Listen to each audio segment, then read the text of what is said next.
Hey, this is Tommy here with another hour of treasure hunting for you. 1 hour long set with some newer and older music. Started off the sets with Oren Ambarchi from his album Simeon Angel. You heard that same track, just got released on Edition Mego. And next up is Jack Nietzsche with The Lonely Surfer from Lux and Ivy's Favorites.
You're listening to Carl Stone from his latest Himalaya album.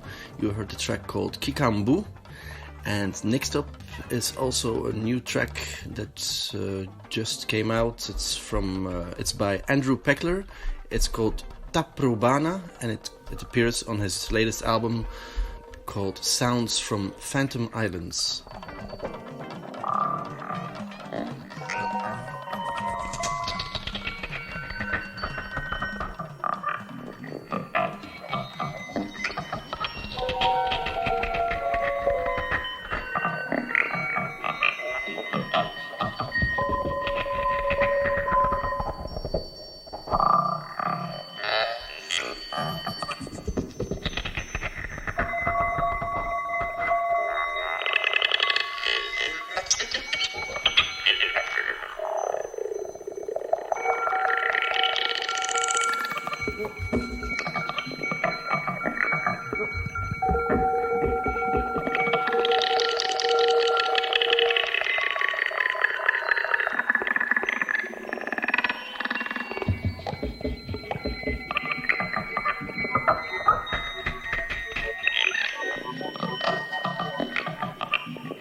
You're just listening to Pierre Schaeffer and Pierre Henry.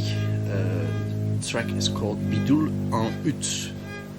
And next up is Japanese artist Reiko Kudo from a soundtrack that she made for Rice Field Silently Ripening in the Night. You'll listen to Lily.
Adiós Miguel, que te vaya bien y que te vuelva tan bien. Espero que cuando escribas no te dé por decir que allá todo es distinto. Espero que vuelvas pronto de una vez a decir que allá todo es distinto. Espero que no termines viéndote solo vos entre cuatro paredes. Espero que no termines dándote la cabeza contra las paredes. Espero que nunca seas muy feliz con tu cochecito y tu casita. Espero que no te sientas tan feliz por un coche, por una casita. Espero que cuando tengas un gurí no le hables de acá con nostalgia. Espero que cuando crezca tu gurí no se crea que eso es la nostalgia.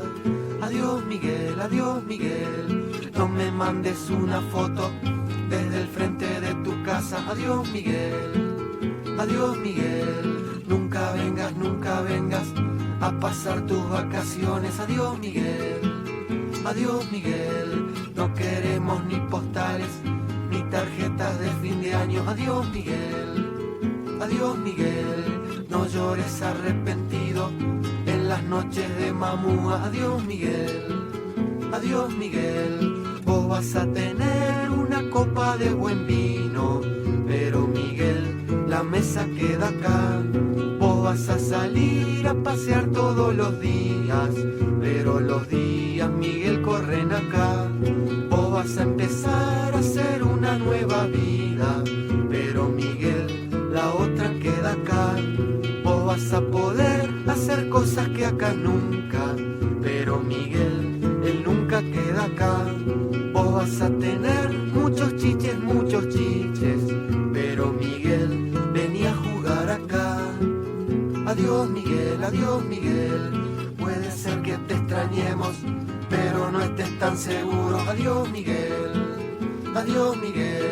que te garúe finito, aunque acá caigan de punta. Adiós Miguel, si este fuera tu velorio, no sería tan distinto. Adiós Miguel, vas al reino de los cielos, donde todos tienen auto. Adiós Miguel, tené ojo, no te equivoques de puerta. Adiós Miguel, deberíamos decirte feliz viaje. Adiós Miguel, brindaremos por lo menos en tu primer cumpleaños. Adiós Miguel, si morís antes de tiempo, hacenos saber por alguien. Adiós Miguel, no nos muestres el pañuelo, la distancia lo hace moco. Adiós Miguel.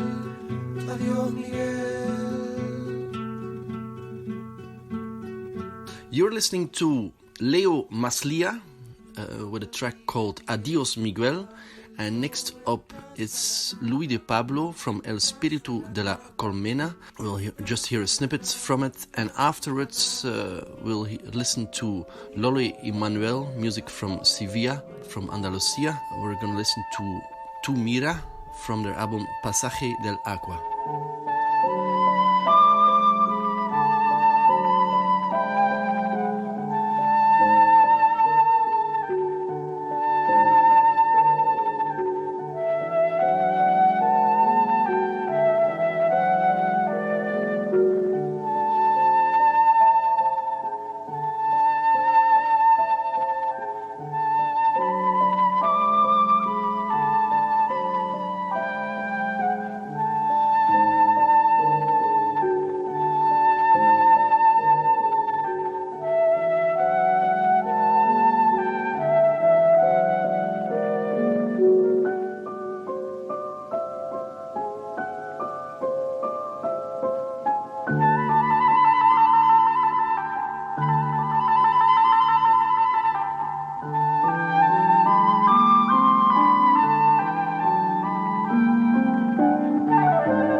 para recibir al día, para recibir al día. La rosa niña se puso un traje de pedrería.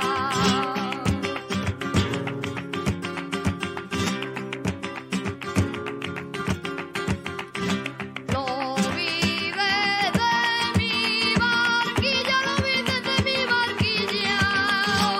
Y un pez se vistió de plata para asomarse a la orilla.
言われても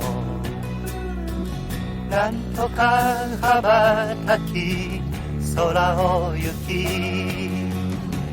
素敵な昼寝を決め込もうドクター朝夢を見るあんなに小さな蝶でさえ毎日飽きずに空の中ふんわり遊んでいるわけじゃ人間だったら飛べるはず何が何でもわしは行くのだ世界で初めて天使の顔わしは見るのだ命かけて浮力と揚力持たせ何でも即座に飛び上がる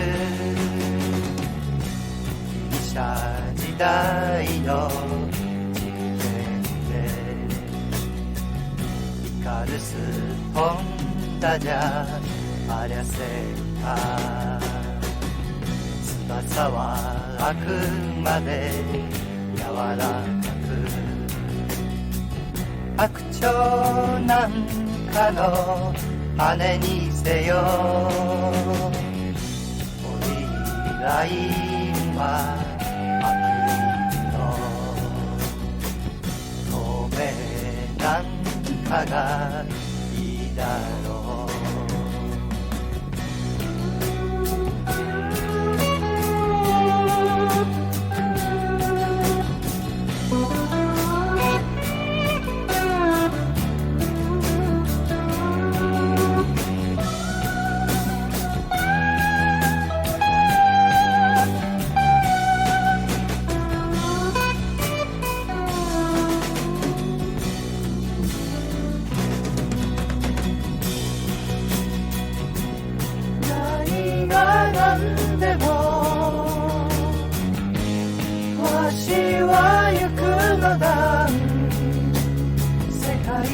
初めて天使の顔わしは見るのだ命かけてみんなが揃った日曜日ドクターがさお辞儀して翼をはたはたはためかし結局飛んだよ1センチ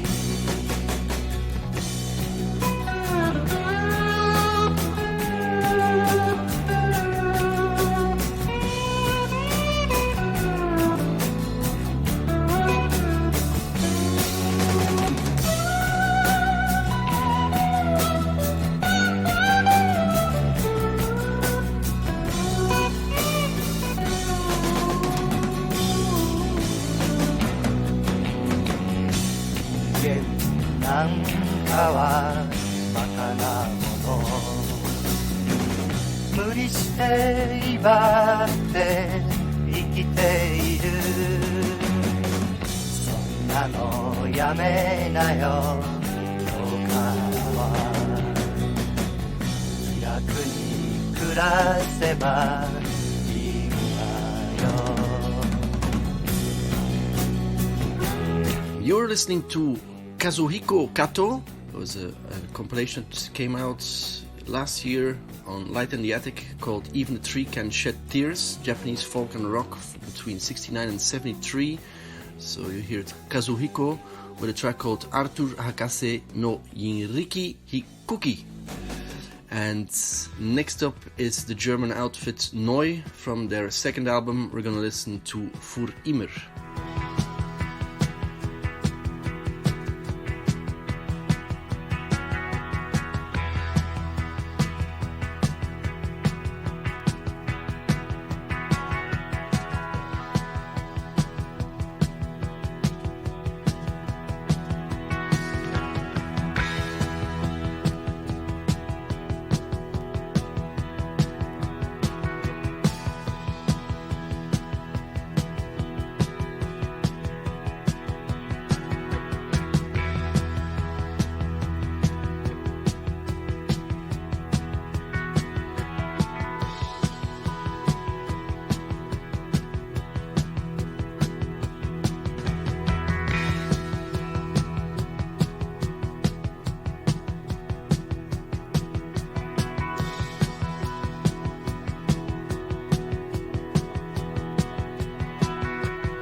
You're listening to Bernard Bonnier, a track from his album Casse-Tête. You were listening to Le Grinçant Mr. Smile.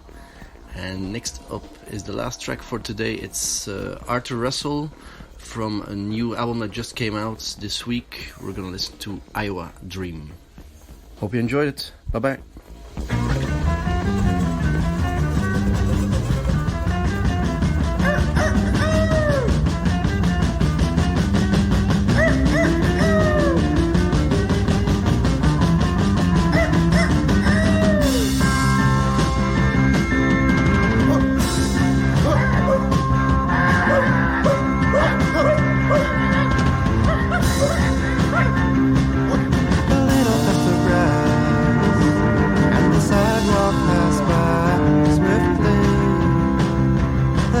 And the greenhouse sing a subtle song.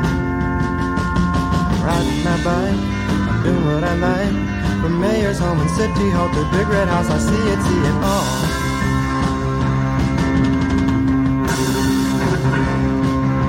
The pedals push so hard when I ride up on a long hill. I push and it never seems to stop. Riding my bike, I'm doing what I like. From mayor's home and city hall, the big red house, I see it all.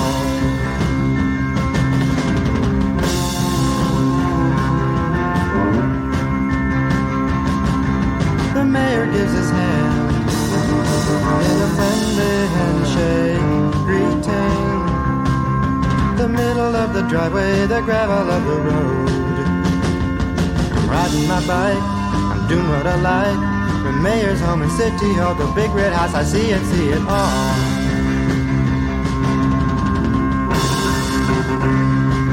Well, the trees are big and round, and I pass them in my white shirt.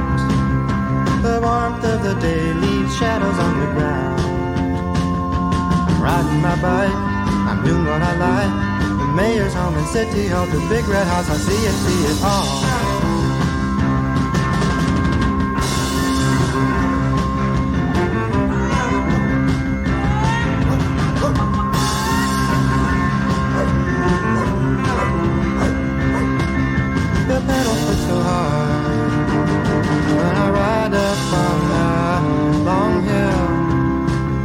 I push and it never seems to stop. I'm riding my bike, I'm doing what I like. From mayor's home and city hall, the big red house, I see it all.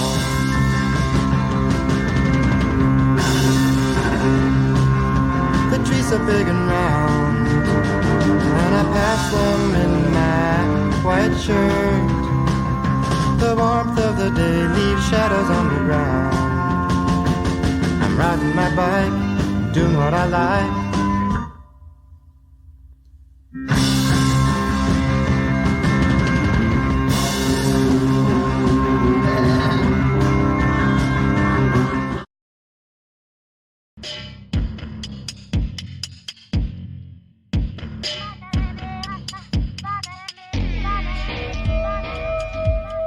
I'm Meredith Monk, and if you want to be a curious explorer into the magnificent world of sound, please support Dublab.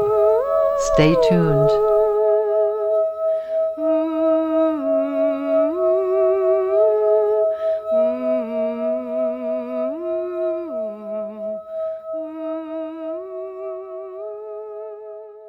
Craig Leon here, and you're listening to Dublab. If you like exploring all forms of music, no matter what planet they come from, please support Dublab and keep on listening.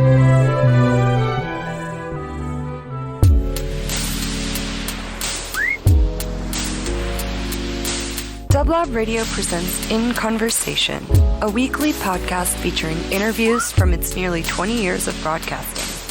Highlighting some of the most compelling interviews from Dublab's archives, In Conversation offers an in-depth view into the lives and creative processes of its guests. Listen to In Conversation on your favorite podcast streaming platform.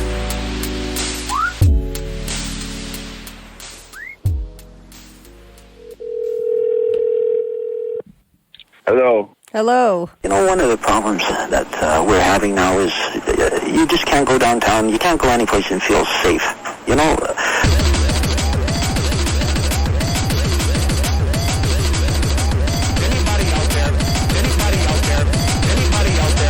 Anybody out there?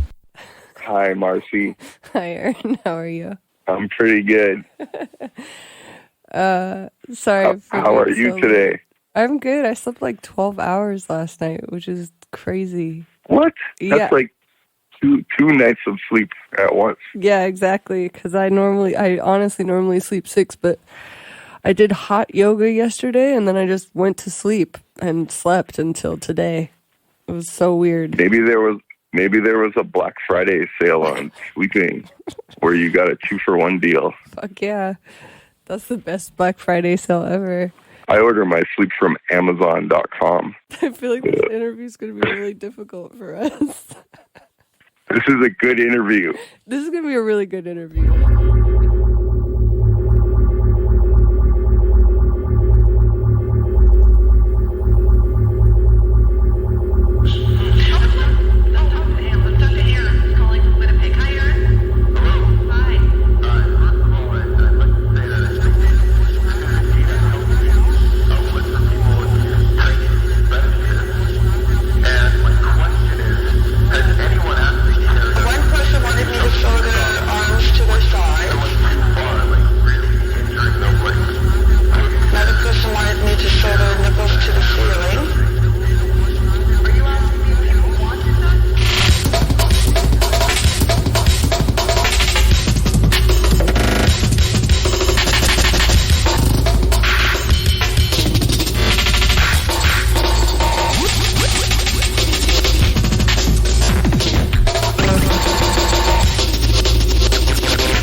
Okay, ask me all the questions. Fuck. Oh, man. Okay. Well, I'm going to ask you about the new Greg Hates Car Culture. Fuck, this is going to be so hard. All right. Welcome to Dub Lab Radio. This is... Hi. Okay. Thanks for having me. So we're here talking with Aaron Venetian Snares about the new release of Greg Hates Car Culture. This came out in 1999. That's sick. Yeah, came out 20 years ago. What's this label that it came out on? What's History of Future? Well, it originally came out on this label called History of the Future. That was a label based out of Minneapolis, Minnesota, United States of America. And it was ran by this person called Jace Krause. And he was a very nice person. And it was the third release on that label. there was like a split record between him and someone else for the first one, and then I think the second one was like some kind of CDR or something. I don't remember what that one was. I remember it was cool, but it is erased from my brain now. And then there was that Greg Hayes Car Culture record that I did. It was number 3. Nice. So not where did you meet this person? On the internet? I met them in the internet. I guess, well, I used to make tapes throughout the 90s, and he had 1 or 2 of them. So most of the tracks are off, all except for one of those tracks would have been on either the 1 or 2 tapes that he had heard. He kind of helped choose which tracks he wanted to be on that record. Oh, okay, cool. Where were you making? Were you making the tapes in Winnipeg? Yeah, I was just making them in my house.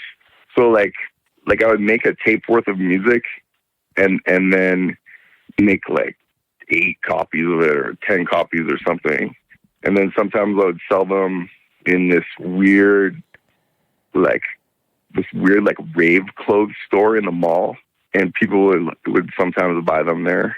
And then eventually, I think I sold some in a record store. All in Winnipeg, though. Yeah, but I guess because people used to like copy tapes and trade them and stuff. Like I used to have like DJ mixes and stuff all the time, where it was just like from people like copying and trading tapes.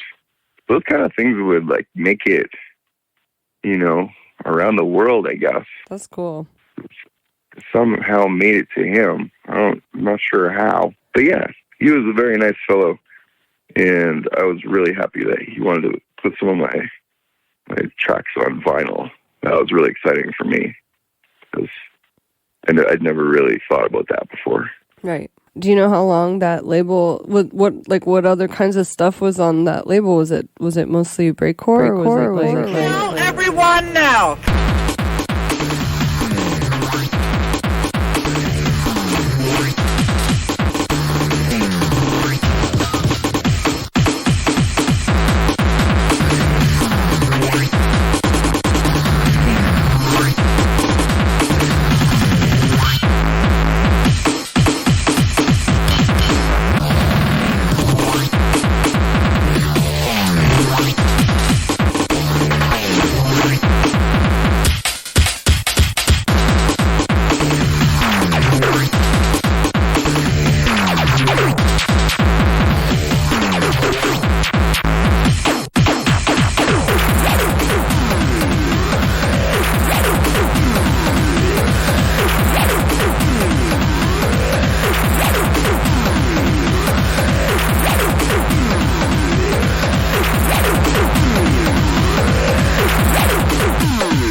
I don't know what is.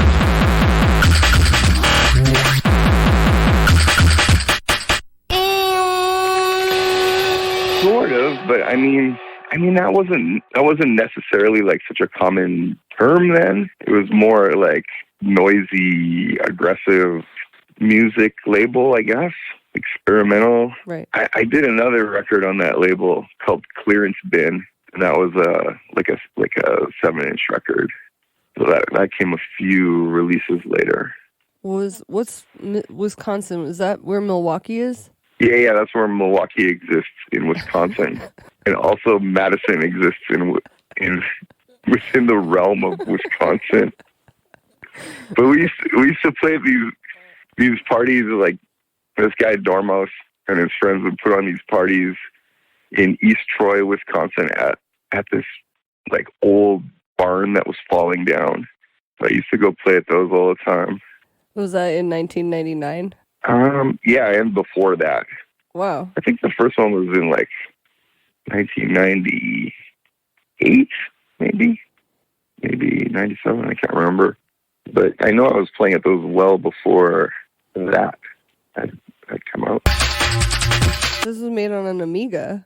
What's an Amiga? What's an Amiga? It's like a fish, and you have to give the fish very clear instructions, and then the fish carries out these tasks within its realm. No, that's not what an Amiga is. An Amiga is like it's a computer.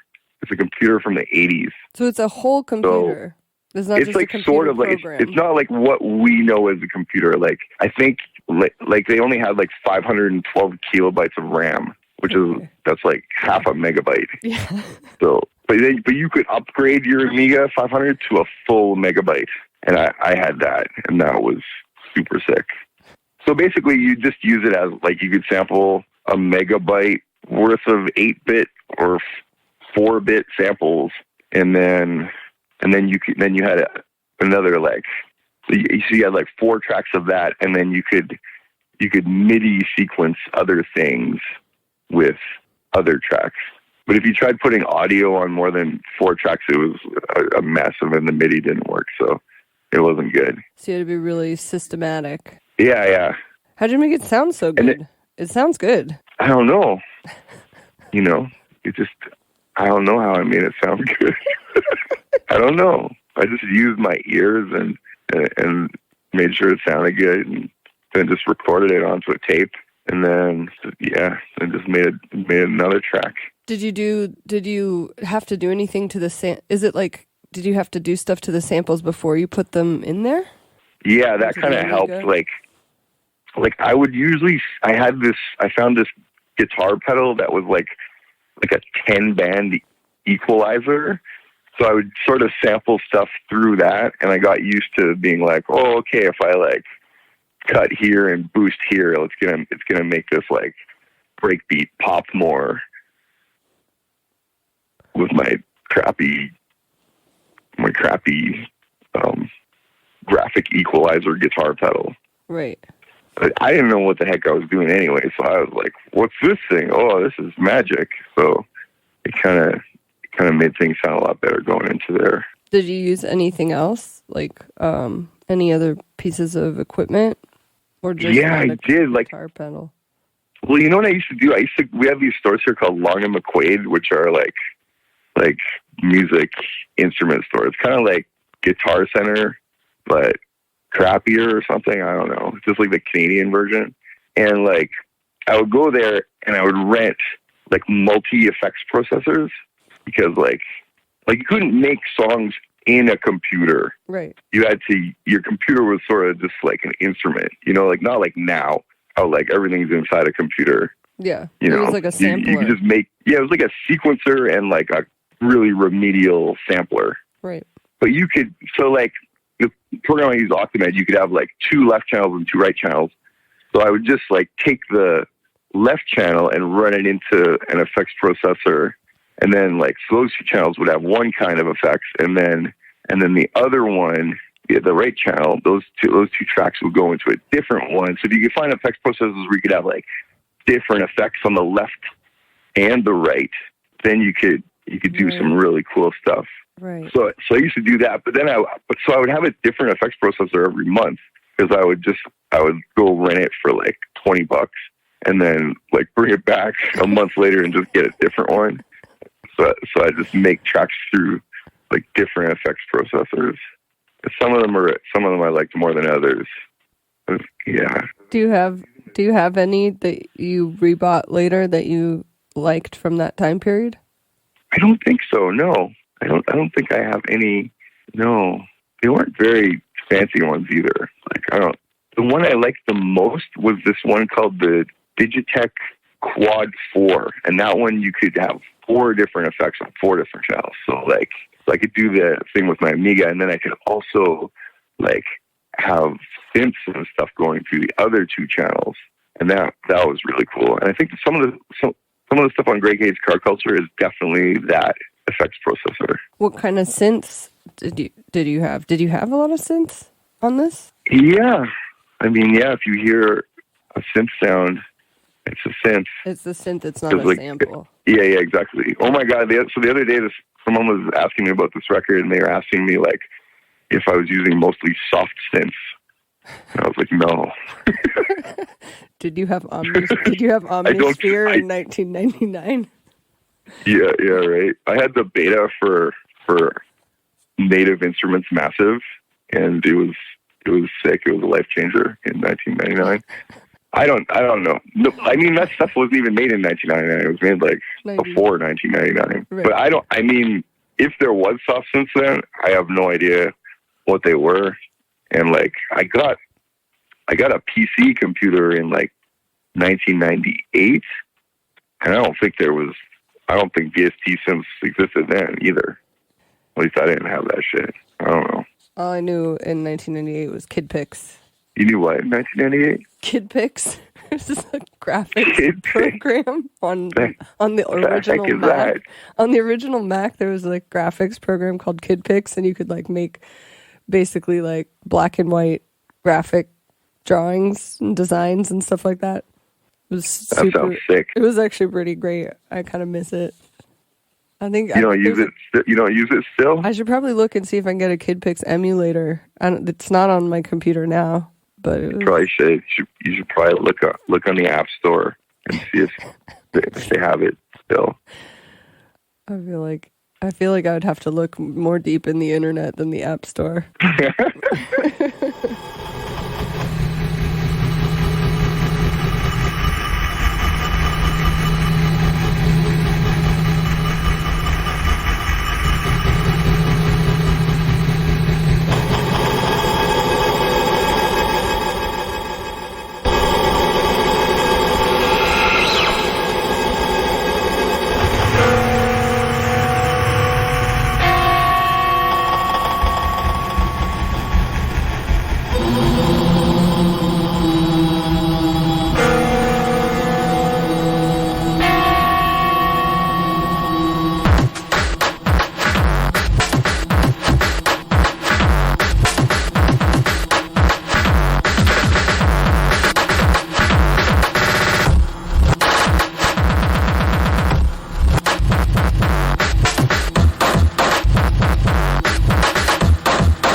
We were talking about synthesizers. Yeah. Well. But anyways, yeah, I had synthesizers. Which ones? I just like ones that I found at garage sales and stuff. Like. So I had what the heck? I had a Kawai K4R synthesizer. That I thought that was pretty deluxe because it was 16-part multi-timbral MIDI synthesizer, and that was pretty epic because you could make like 16 different parts if you wanted. Actually, it had like MIDI channel 10 on there was drums, and you could stack 2 drum sounds on top of each other. So then I would stack those sounds with like breakbeats I was sampling, and then that turned out sounding pretty cool. So I'd sort of like make snare drums and stuff that were like closely in tune with, whatever like pitch I was running this a break I chopped up at. That was pretty neat. Where were you sampling your breaks from? From records, mostly from records. Yeah. Whose idea was it to re-release it? Was that Planet Mu wanted to do that? Yeah, I remember talking to Mike about it like some years ago. He's like, "Oh, let's re-release your Greg A. Car Culture record with these extra tracks." And I was like, "Okay." And then I thought, "Wait, that's stupid. Like, let's wait till it's like 20 years old or something." So I thought you gotta wait at least like 20 years because doing the like 16th year anniversary of something, it just seems weird. Like, it doesn't seem like that's like a thing to celebrate. Or like 10 years or something. Like, here's this record from 10 years ago. Who cares? But I guess 20 years seems more important. I don't know. Like, I don't care. Now that I'm thinking about it, like, why do we need to think like that? Why couldn't I have done the like 19th year anniversary? Like, that'd be funnier, actually. And that's important. You always want things to be funny and seem pointless. I think that's very important. I agree.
Who's this guy?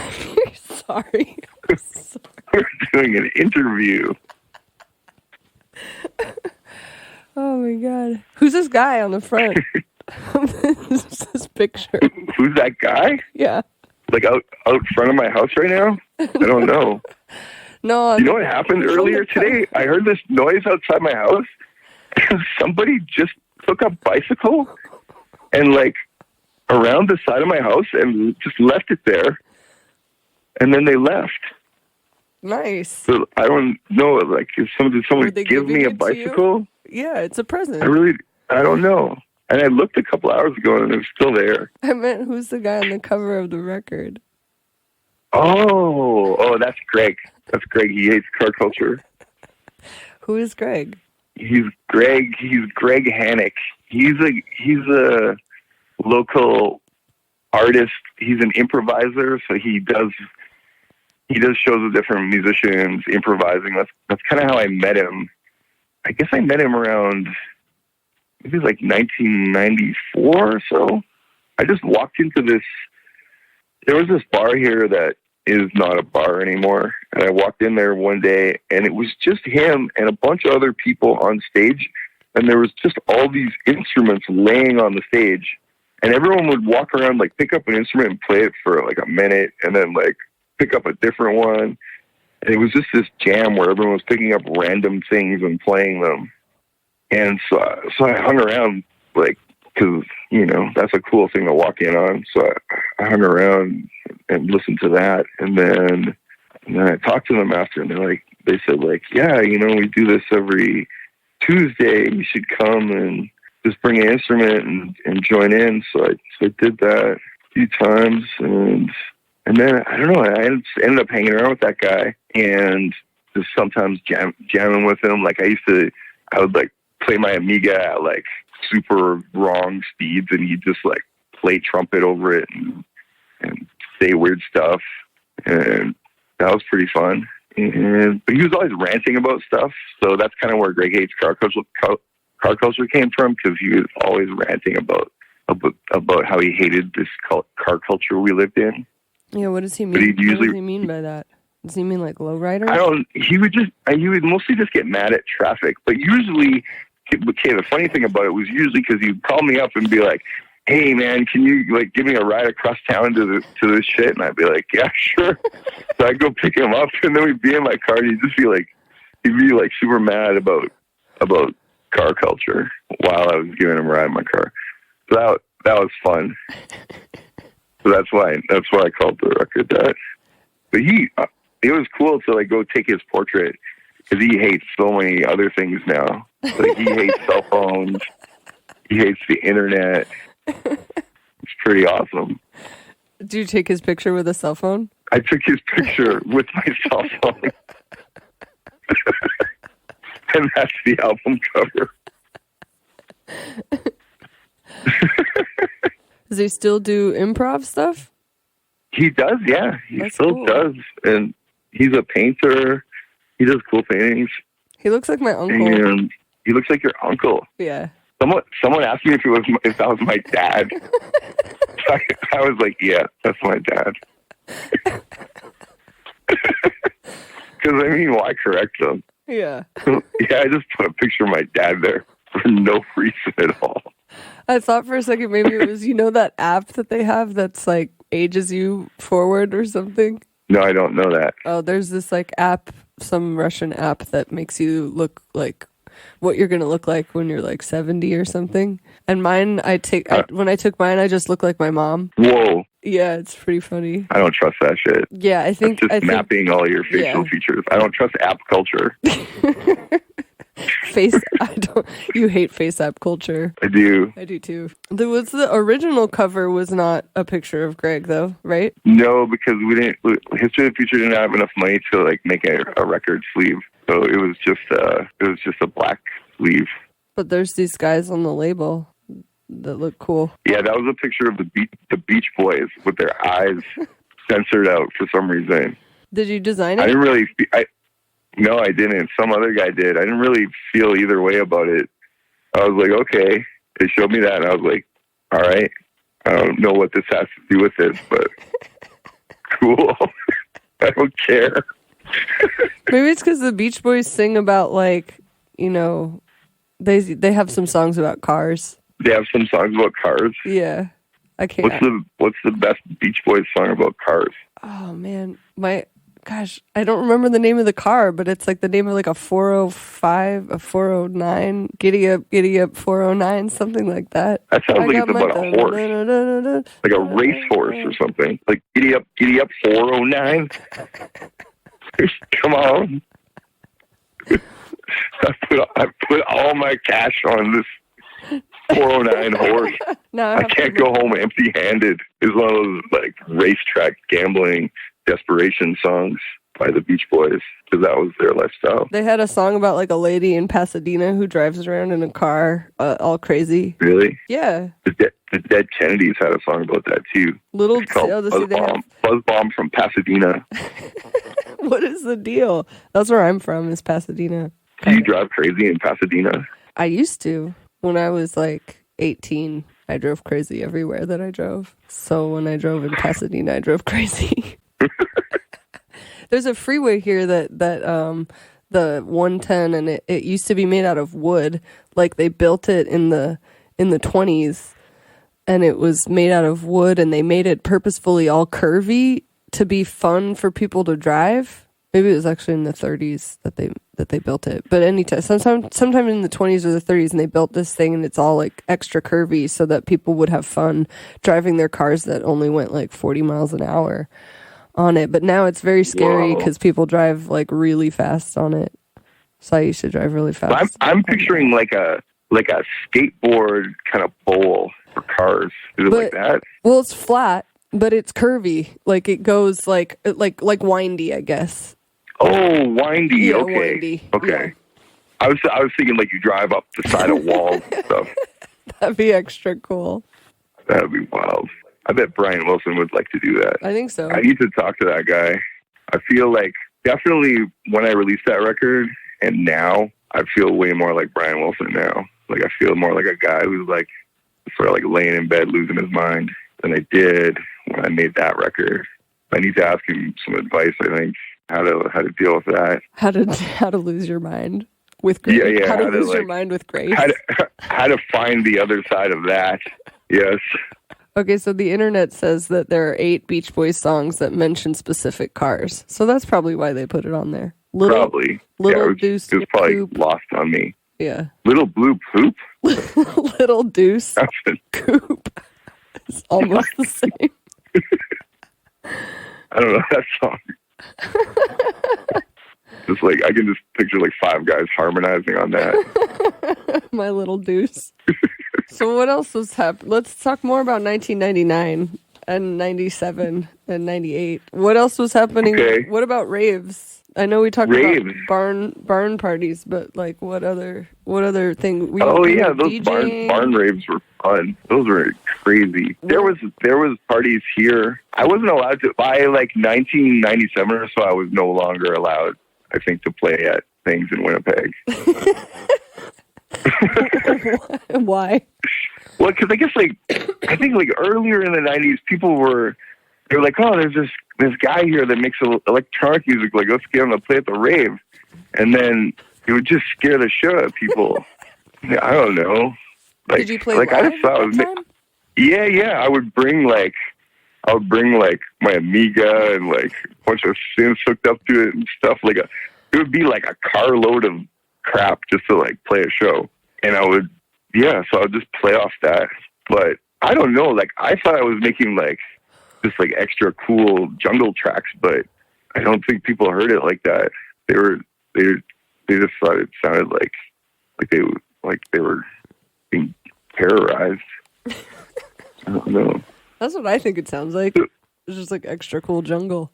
Yeah, I mean that's like what I thought I was doing. I guess sort of from like 95, 96 on, everyone was kind of like, oh, we make drum and bass now, and it's just like they made the beats all boring, or they were just like, oh yeah, just like take out all the fun stuff between the kicks and the snares, you know, right? And just have like a 16th note hi hat or something, and some like elevator music jazz sample or something, I don't know, and then just like pretend you're Ronnie Size. That was like it seemed to be like what that music was evolving into. But for me, I was like, well, I want to make it like crazier and more frenetic than, you know. So I thought I was still making jungle, but I guess it was super weird, so and it made people it just made people angry for some reason. I don't know, or like really upset that I would like be playing that at them. At them. I don't know. It was so weird. I felt weird about it for a while. I was like, oh, our music is terrible, I guess. And I was like, I think it's just people, they just can't handle it. And then I was like, I want to make it even crazier. Did you also DJ in the 90s? Yeah. I would DJ too. It was fun. We used to have this, I used to DJ at this thing that was in like a Jamaican restaurant, because they had a really cool sound system. Like they kind of had this stage area like in the back of this Jamaican restaurant. They had an awesome sound system. So I used to DJ there with some people. I used to get in trouble for doing that too, actually. Because I would like, it was like me and then my friend Feroza, and we would either one of us would always DJ first, and there'd still be people eating when I was DJing, and I would just be playing like super messed up records, and sometimes the owner would yell at me. What kind of stuff did you DJ? Like what record? Oh, I remember did you own? One time I was like, I had 2 copies of this Addict comp with this stunt rock track that has a sample of this guy going some space, which is like, watch me put crack rocks up my ass. And I was just like juggling that. And I guess people were having dinner and no one wanted that. So I thought that was a great sample. I wonder what that's from. I think it was from like a G.G. Allen documentary or something. It's just like a golden nugget of a sample. Something horrifying, probably.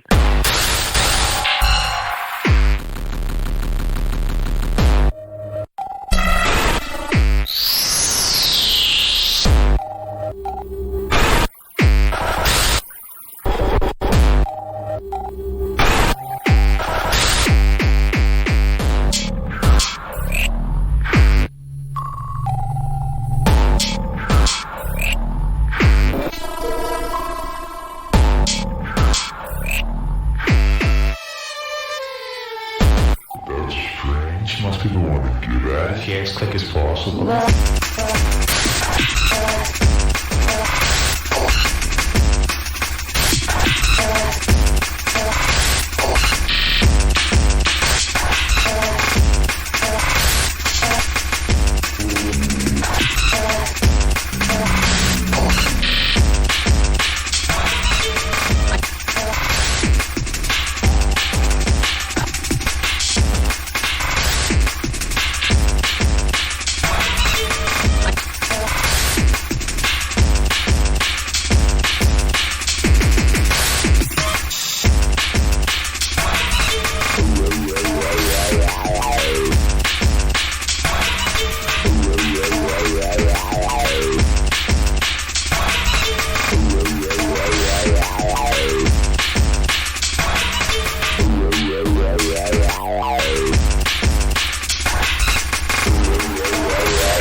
But yeah. Where were you buying these records? Like, where did you get Addict records? And did you get them in Winnipeg? No, I mean, I guess I got like test pressings of that when I used to go around with those parties in Wisconsin, because that's the people who were throwing those parties. So there wasn't anywhere that anyone else in Winnipeg could get that stuff, probably. Probably not. Yeah, I'm guessing no. I mean, there was always cool record stores here. There was cool record stores everywhere, I guess, and until there wasn't anymore, which is now. But yeah, there used to be cool record stores. But now I don't know what people do now. You like download MP3s off of like Beatport or something and play it in Tractor, and then you're a DJ at the party, I guess. That's what I do. I don't know what. Yeah. Well, I don't use Beat. That's what you're supposed to. I don't use Beatport. That's what you're supposed to do. What do you use? Where do you get your where do you get your MP3 dance tracks? I pretty much get everything off Bandcamp. Bandcamp's good. Yeah, I like Bandcamp. I feel like there's more interesting stuff on there because it hasn't gone through anybody else's filter. Yeah. And that's fun. Or sometimes I just go on SoundCloud and look for things that I like and then write to people who've put tracks up that maybe aren't even on Bandcamp and ask them if they'll let me buy them or if they'll just send them to me. And usually people are excited to share their stuff, so yeah, I do that. Oh, that's nice.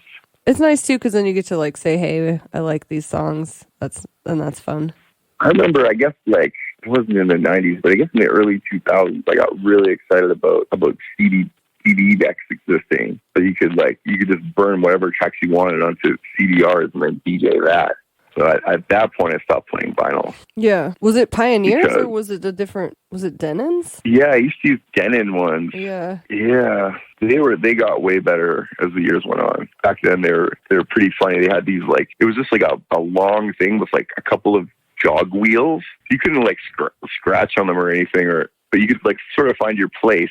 But you could do this weird stuff where it would like, you could just like hold it down and it would kind of freeze what was happening on the CD. Whoa. So I sort of worked out all these really funny ways to like, freeze beats and stuff, just like in this neat tactile way with those funny jog wheels. So that was pretty fun. I feel like I've had to rent those for you when you played in 2010, but I don't remember. Well, it probably wasn't that.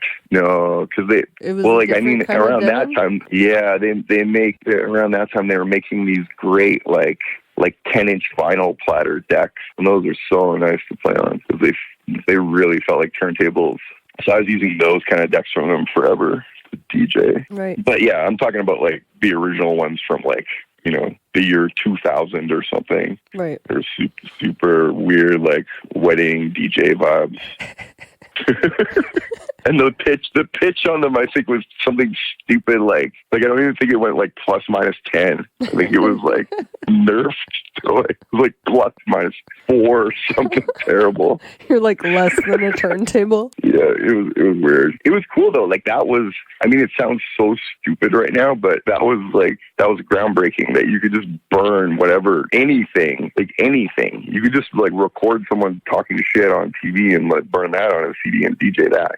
Yeah. It was cool as hell. Yeah, because it's almost like live sampling and stuff like that if you have a whole bunch of things that you've recorded yourself. What would they have called that back then? Plunderphonic.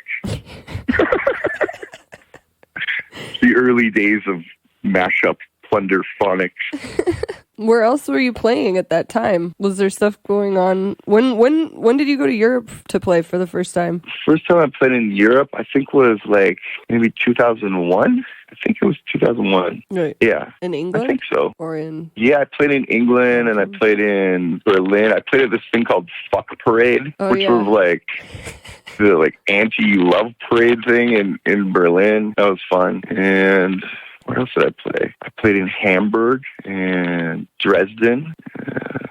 For some reason, I was just playing a whole bunch of places in Germany. But yeah, I played in London for the first time that time. And yeah, then I just started going to Europe more and more and more, playing mainly always in Europe. Right. So not much else in the United States then, besides like Wisconsin. I remember I played a show in Pittsburgh. Actually. Wait. No, I used to go like play shows on the weekends in different U.S. cities and get like in trouble at the border all the time because they were always like, "What are you doing here?" And they were like, they wanted to like look in my mouth and stuff all the time. It was really weird. In your mouth? Yeah, it happened more than once where they're like, "What's in your mouth?" And I'm like, "I don't know, like just my mouth, my mouth parts, like teeth and the tongue." They were like looking around in my mouth. I don't know. I guess they thought I had like a little baggie of narcotics in my mouth or something. That was super weird. But, if you're just some weird looking guy that is just going there all the time, like, what are you doing? I'm sure it would be even worse now. You would probably be like, what the hell? Like, why are you going to like Ohio for one day? Yeah, with a bag of stuff that looks like bombs. Yeah, with a bag of weird shit. No, I would usually just have like a thing of CDRs, and I would just feel like I just like to listen to these on my Sony Discman. So I just have like a Sony Discman in there, and then